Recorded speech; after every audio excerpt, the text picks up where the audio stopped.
ओम शांति।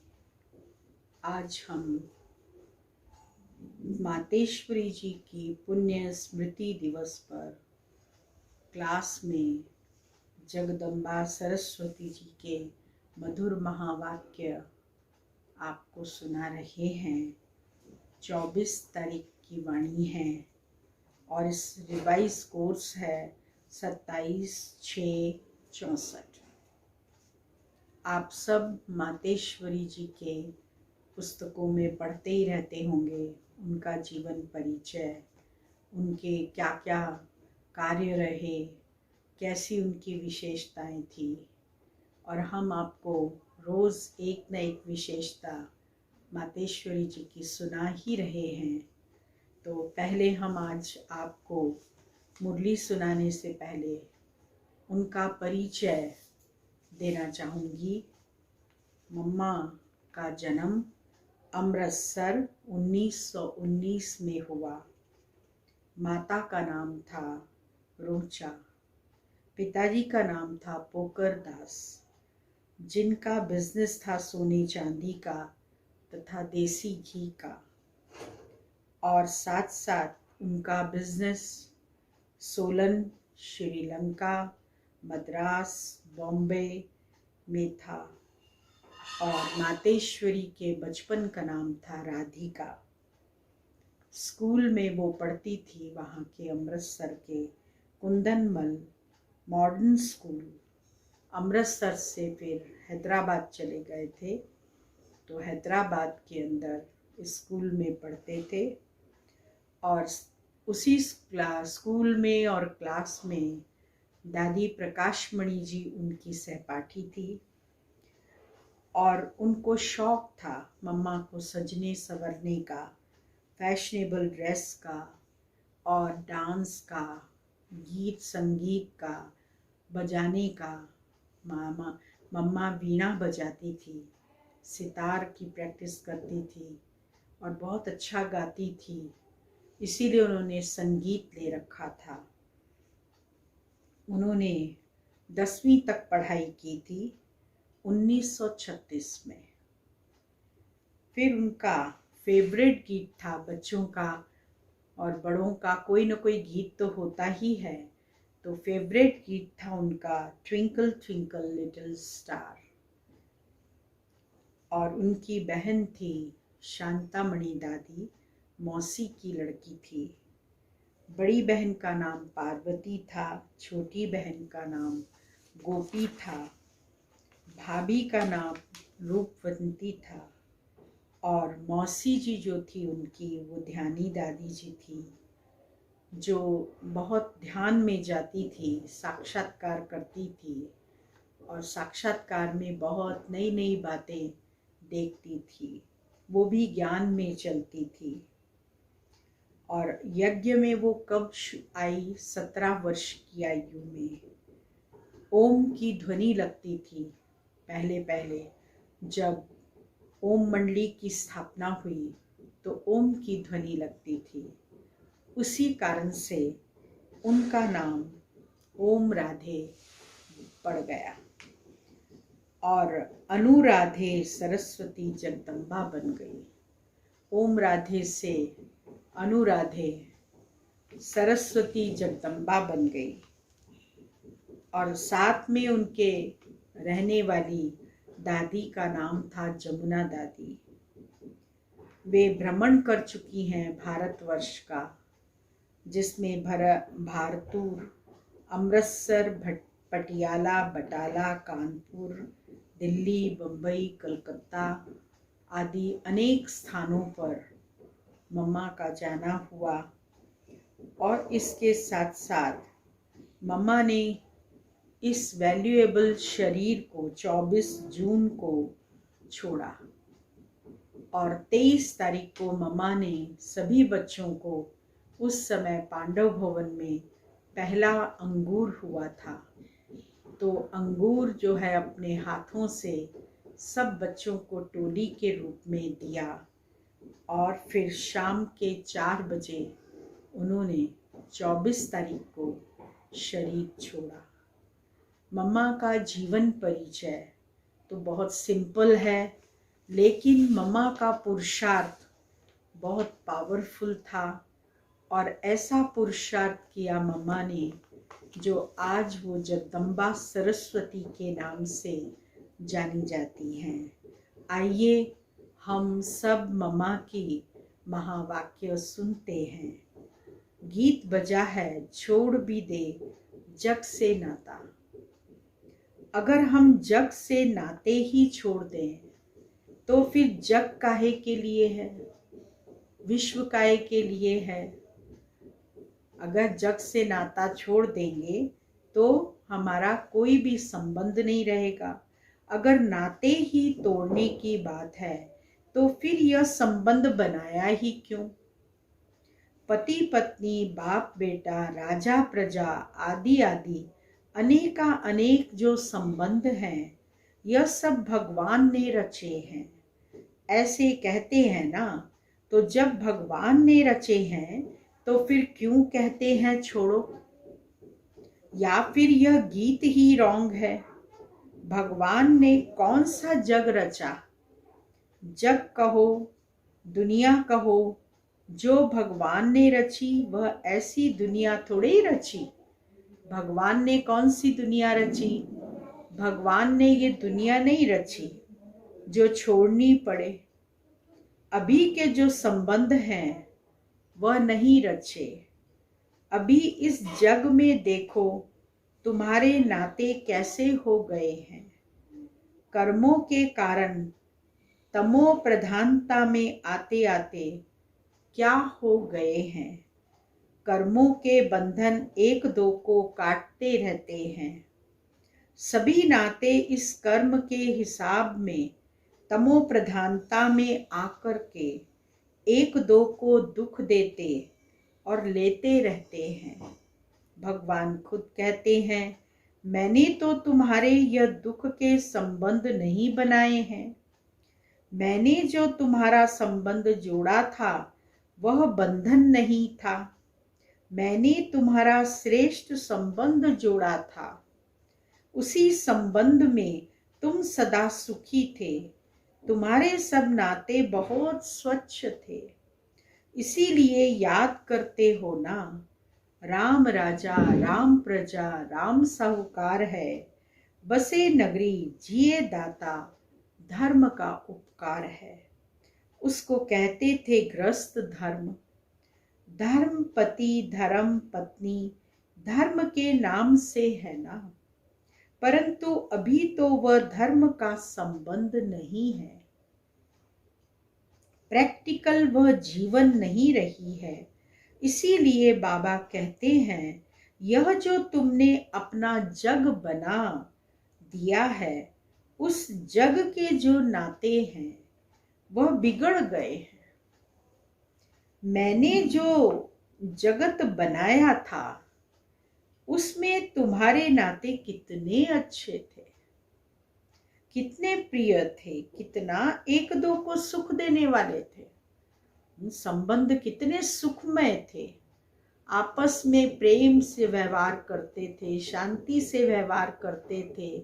सबके प्रति समभावना थी, सद्भावना थी।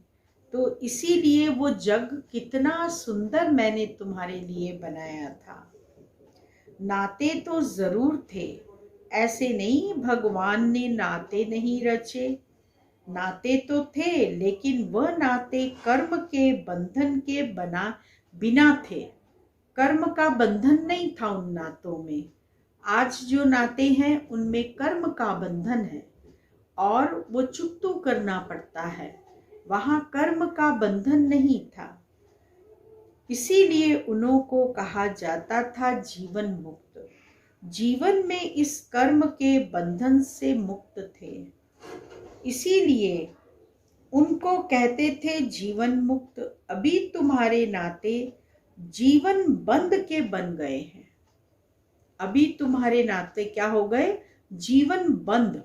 तुम बंध गए हो उनकी जीवन के अंदर, तो तुम्हारा कर्मों का हिसाब किताब शुरू हो जाता है। इसीलिए कहते हैं अभी उससे छुटकारा कैसे हो। बाप कहते हैं उससे नाता तोड़, एक मेरे से जोड़ो। सबसे नाता तोड़कर एक मेरे से जोड़ो। यह एक ही लास्ट की जीवन तुम मेरे हवाले करो। मेरे हवाले का मतलब है जैसे स्त्री पति के हवाले, पति स्त्री के हवाले, बाप बेटे के हवाले, बेटा बाप के हवाले। यह तो प्रैक्टिस अच्छी तरह से है ना। मैं कोई तुम्हें नई बात नहीं कहता हूँ। कैसे करें, क्या करें, तुम यह भी प्रश्न पूछ नहीं सकते हो। तुम अपनी जीवन एक दो के प्रति देते आए हो। क्या तुम अपने बच्चों के प्रति अपनी जीवन नहीं दे बैठे हो? अपना तन मन धन जो भी कुछ है तुम उन्हीं के प्रति तो बना के बैठे हो ना। अपना अपना तो करते हो ना। सारी जीवन उन्हीं के प्रति लगा देते हैं। तो मैं तुम्हें कोई नई बात थोड़ी कहता हूं कि यह सब मेरे हवाले करो। कोई नई बात नहीं है। ये तो भगवान के प्रति देते आए हैं। हम हमेशा कहते हैं कि सब कुछ तेरा। तो बाबा भी तो वही बात कह रहे हैं ना।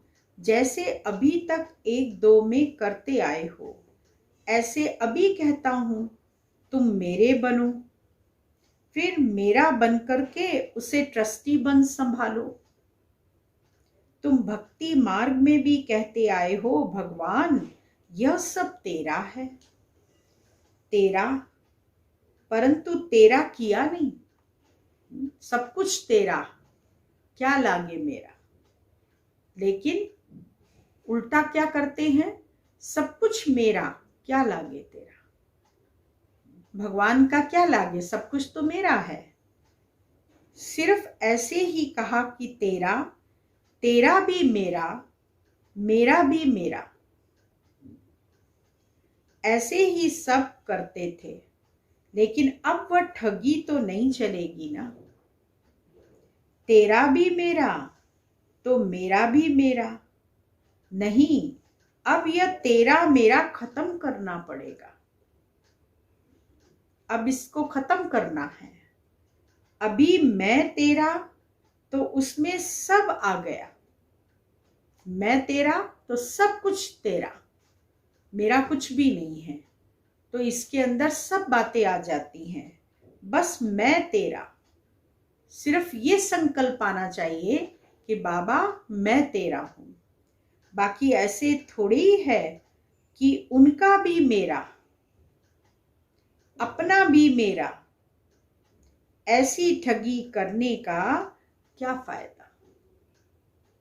क्योंकि हम ही अपने को ठगेंगे, उस परमात्मा को तो कोई ठग नहीं सकता। पहले कैसे कैसे ठगी करते रहे, लेकिन ठगते ठगते खुद ही दुखी अशांत बने हो। क्योंकि धोखा तो तुम ही खा रहे हो। इसीलिए अब बाप कहते हैं वह सब छोड़ो। देह सहित सब संबंधों से बुद्धि हटा करके अभी मेरे से जोड़ो। फिर अपना पन नहीं रहेगा। अभी तक मेरा मेरा कहते दुखी होते रहे हो। फिर बुद्धि उधर जाती है तो कहते हो क्या करूं, कैसे करूं। अगर तुम किसी में लटकेंगे तो नतीजा क्या होगा। यह मोह जो है ना, इसके कारण तुम दुखी बन पड़े हो। इसीलिए बाबा कहते हैं तुम इस जग के नाते तोड़ करके अभी मेरे बनो।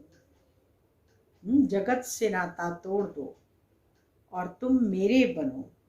तो यह जो तुमने अपने देह के बंधन, जीवन के बंधन बनाए हैं, उनसे निकल कर कभी अभी मेरे बन जाओ। फिर मैं कोई तुम्हारे साथ जन्म जन्म थोड़ी चलता रहूंगा। तुम मेरे बन जाओ, पर मैं तुम्हारे साथ कोई जन्म जन्म नहीं चलूंगा। नहीं, अभी मेरा तुम्हारे से काम है बस। फिर तो तुम आत्माएं आपस में सदा काल के सुख में चलती रहेंगी। तो तुम्हारे दुख के बंधन काट करके सुख का संबंध बना देता हूं। फिर तुम ही आपस में सुख भोगेंगे। अभी देखो तुम कितना बिगड़ गए हो, इसीलिए दुखी होते हो। फिर मैं तुम्हारा बिगड़ा हुआ सुधारता हूं, फिर तुम ही सुखी रहेंगे। मैं थोड़ी जन्म जन्म तुम्हारे साथ चलने वाला हूं। मैं तो सिर्फ तुम्हारी बिगड़ी को संवारने के लिए कहता हूं कि अभी तुम मेरे बन जाओ तो तुम्हारी बिगड़ी सुधर जाएगी। सो भी क्यों कहता हूं? क्यों कहता हूं? क्योंकि मेरे फरमान पर चलने से तुम्हारे लिए सब सहज हो जाएगा। मैं तुम्हें यह सहज युक्ति देता हूं। तुम प्रैक्टिकल में मेरे होकर के चलो तो यह युक्ति काम में आए। जैसे कोई किसी के गोद का बच्चा होता है, फिर उनका ही नाम प्रैक्टिकल चलेगा ना। ऐसे तुम भी प्रैक्टिकल मेरे होकर के चलने से तुम्हारा ही भाग्य बनेगा। बाप तो बड़ी सीधी सहज एकदम सिंपल बातें बतलाते हैं। उसे भी देखो कोटों में कोई ही धारण करने वाले निकलते हैं। बाबा कहते हैं इस छोटे से संगम युग में तुम्हारे देश इस कॉर्पोरियल दुनिया में तुम्हारे लिए ही आया हूं। तो कम से कम जितना टाइम है उतना टाइम तो कुछ हमारा ख्याल रखो। हाँ, मेहमान बन के आया हूं तो मेहमान निवाजी तो करो, उतना ख्याल तो रखो। बाबा के बने हो तो कम से कम इतना टाइम तो शुद्ध रहो। फिर तो तुम्हारी ऐसी प्रारब्ध बन जाएगी जो तुम्हें उस दुनिया में मेहनत करनी नहीं पड़ेगी। अभी थोड़ी मेहनत की बात है। अभी तुम कैसे भी करके मर मिट करके भी पवित्र रहने की प्रतिज्ञा करो। एक काम करना है तुमको कि इस जन्म में मैं आया हूं तो पवित्र रहना है। इसीलिए प्रतिज्ञा कर लो कि हम पवित्र रहेंगे। फिर तो वहां दुनिया ही सतो प्रधान है, अपवित्रता की कोई बात ही नहीं है। अपनी दृढ़ता रखो, अपना संकल्प रखोगे तभी पवित्र बन सकते हो। अपनी धारणाओं में रहने का पूरा प्रयत्न करो। बाप तुम्हें साफ साफ बतलाते हैं, तुम सिर्फ इतने थोड़े टाइम के लिए यह मेहनत करो। मैं तुम्हें और कोई मेहनत नहीं कराता हूं। तुम्हें जितना मिलता है उसकी भेंट में कोई मेहनत ही नहीं है। अभी घी के घड़े मत बनाओ। यह करूंगा, वह करूंगा, दुनिया क्या कहेगी, वह क्या कहेंगे। अरे दुनिया क्या कहेगी छोड़ दो इसे। अभी यह दुनिया ही जाने वाली है, लेकिन उन बेचारों को यह पता थोड़ी है। इसीलिए बाबा कहते हैं यह मत सोचो, अब तो मौत सामने खड़ा है। तुम इतना लंबा चौड़ा जो बनाकर बैठे हो यह सब वेस्टेज कर रहे हो। अभी बाप कहते हैं उस वेस्टेज को बचाओ। इस शरीर निर्वाह के लिए जितना चाहिए उतना भल करो। जितना तुम्हारा क्रिएशन के साथ हिसाब किताब है उतना करो। मैं कहाँ संभालूंगा, इसे तुमको ही संभालना है। जरूरी है वह तो तुमको फ्री करता हूं, लेकिन अभी ये जो एक्स्ट्रा रच रहे हो उसके लिए मना करता हूं, क्योंकि अभी वह तो गिरना ही है। क्यों अपना फालतू समय गंवा रहे हो। इस फालतू के झंझटों से ही तुम दुखी हुए हो। उन झंझटों से तुम कैसे छूटो, वही तो तुम्हें बतलाता हूँ। फिर भी बैठ करके अनेक बहाने लगाना, यह कहाँ की रीति है। फिर बाप भी कहते हैं कि देख लेना, अभी अगर मुझे सीधी उंगली नहीं देते हो, हाथ नहीं देते हो, तो फिर मैं ऐसे नाक पकड़ करके ले चलूंगा। नाक पकड़ेगा तो फिर दम घुटेगा, फिर दुख होगा, सजाएं खानी पड़ेंगी ना। इसीलिए कहते अभी हाथ में हाथ देकर सीधा चलने का टाइम आ गया है। अगर सीधी तरह से नहीं चलेंगे तो फिर मेरे हाथ में तुम्हारा नाक भी तो आएगा। फिर देख लेना, फिर उस समय कुछ नहीं हो सकेगा, ना कुछ कर सकेंगे। इसीलिए बाप कहते हैं, बच्चे अब तुम मेरे होकर के, मेरे पास आकर के, मेरी बातों को सुन करके अगर फिर भी कुछ नहीं किया तो उनके लिए बहुत कड़ी सजाएं हैं। इसीलिए जिन विचारों को पता नहीं उसकी तो बात अलग है, बाकी जिन्हों को पता है, जो बैठ के सुन के फिर इन्हीं बातों में गफलत की, तो उनकी तो खैर नहीं। जैसे 100 गुना फायदा वैसे 100 गुना नुकसान होगा। तब कहते हैं अपने नुकसान को, घाटे को अच्छी तरह से समझो, अच्छी तरह से कुछ तो अपनी बुद्धि खोलो। अभी बाप से बुद्धि योग लगाएंगे तो ताकत मिलेगी। तो इन सभी बातों को समझो, भूलो मत। अभी यह जो समय चल रहा है इसे पहचानो, जरा आंखें खोलो, बुद्धि खोलो और समय का पूरा फायदा लो, अपनी पूरी तकदीर जगाओ। कहते भी हैं जैसा संग वैसा रंग होता है। इसीलिए जिसमें अभी यह धारणा पूरी नहीं होगी तो माया के संग का रंग लग जाएगा।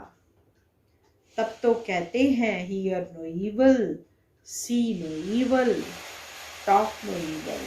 से इवल हैं जो यहाँ भी कईयों को छोड़ते नहीं, फिर एक दो के संग दोष में आ जाते हैं। तो कहते हैं ऐसे संग दोष से बचे रहो। ऐसे मत समझो कि संग दोष बाहर है, यहाँ नहीं है। नहीं, यहाँ भी वह घूमते रहते हैं, क्योंकि उनका राज्य है ना। इसीलिए बाप कहते हैं अच्छी तरह से कवच पहन कर रहो। कवच होगा तो उसकी गोली लगेगी नहीं। योग का ही कवच है, ज्ञान की तलवार है। इन सभी अस्त्र शस्त्रों को अपने पास अच्छी तरह से संभाल कर रखो। कहते भी है जो करता है वह पाता है। यह तो भविष्य प्रारब्ध बनाने की बातें हैं। यहाँ तो प्रारब्ध नहीं भोगनी है ना। यहाँ तो कोई गुरु बनकर के नहीं बैठता, इसमें कोई मिसअंडरस्टैंडिंग ना करे। इसीलिए यह सब समझाया जाता है। तो यह सब बातें ध्यान में रख करके अपने को सेफ रखना है। यहाँ कोई खर्चे आदि की बात नहीं होनी चाहिए। अभी यह सब खर्चा दूसरों के कल्याण अर्थी यूज करना है। एक एक पाई भी सब इसी कार्य में लगाना है।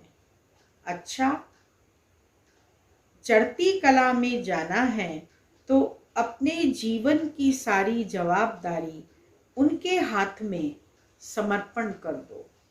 बहुत मनुष्य ऐसा प्रश्न पूछते हैं, इतना ज्ञान सुनते हुए भी हमारी अवस्था आगे क्यों नहीं बढ़ती, आगे बढ़ने में रुकावट क्यों? अब यह समझानी उन्हों के प्रति दी जाती है जिन्होंने इस मार्ग में चलने का कदम रखा है। परंतु जब तक अपनी जीवन मन वाणी कर्म सहित सरेंडर कर इनका नहीं हुआ है, तब तक वह अतीन्द्रिय सुख महसूस हो नहीं सकता। यह एक ईश्वरीय लॉ है।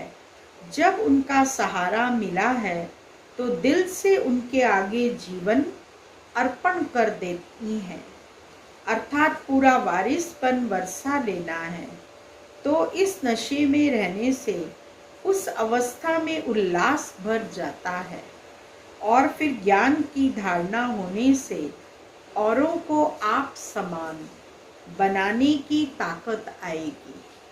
बाकी ऐसे नहीं समझना कि मानसिक रूप से हम अर्पण हो चुके हैं। नहीं, यह तो अपने को ठगना है। जब बाबा प्रैक्टिकल में आया हुआ है तो बच्चे भी प्रैक्टिकल में बनो ना। फिर बाबा उनके जन्म पत्री को जान कैसे भी डायरेक्शन देकर चलावे। उसमें पहले गुटका आएगा, परंतु अंत में समझेंगे कि इसमें ही हमारी चढ़ती कला है। तो अपने जीवन की सारी जवाबदारी उनके हाथ में समर्पण करो।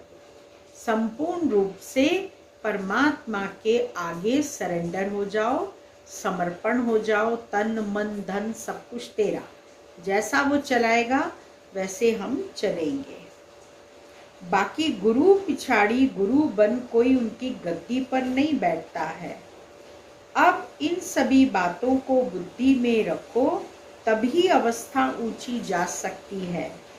अगर उच्च नहीं चढ़ते हो तो जरूर अपनी ही दिल अथवा धारणा में कोई कालापन है। समझा? अच्छा, मीठे मीठे बच्चों को याद प्यार, मम्मा का गुड मॉर्निंग, नमस्ते। आज का वरदान है, अपने श्रेष्ठ स्वरूप व श्रेष्ठ नशे में स्थित रह अलौकिकता का अनुभव कराने वाले अंतर्मुखी भव। जैसे सितारों के संगठन में विशेष सितारों की चमक दूर से ही न्यारी प्यारी लगती है, ऐसे आप सितारे साधारण आत्माओं के बीच में एक विशेष आत्मा दिखाई दो। साधारण रूप में होते असाधारण व अलौकिक स्थिति हो तो संगठन के बीच में अल्लाह लोग दिखाई पड़ेंगे। उसके लिए अंतर्मुखी बनकर फिर बाहर मुक्ता में आने का अभ्यास हो। सदैव अपने श्रेष्ठ स्वरूप व नशे में स्थित होकर नॉलेजफुल के साथ पावरफुल बनकर नॉलेज दो, तब अनेक आत्माओं को अनुभवी बना सकेंगे।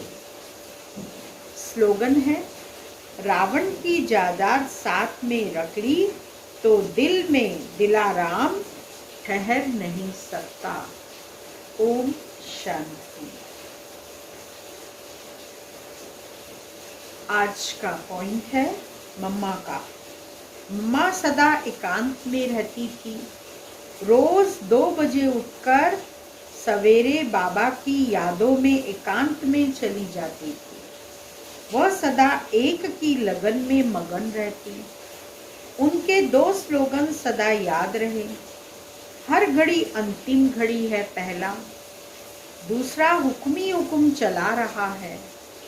इसी स्मृति से हम भी सहज नष्टो मोहा स्मृति स्वरूप बन जाएंगे। किन्हीं झंझटों में नहीं जाएंगे और अपनी बुद्धि को सब बातों से फ्री रख बाबा की आशाओं को पूर्ण कर सकेंगे। अच्छा, ओम शांति।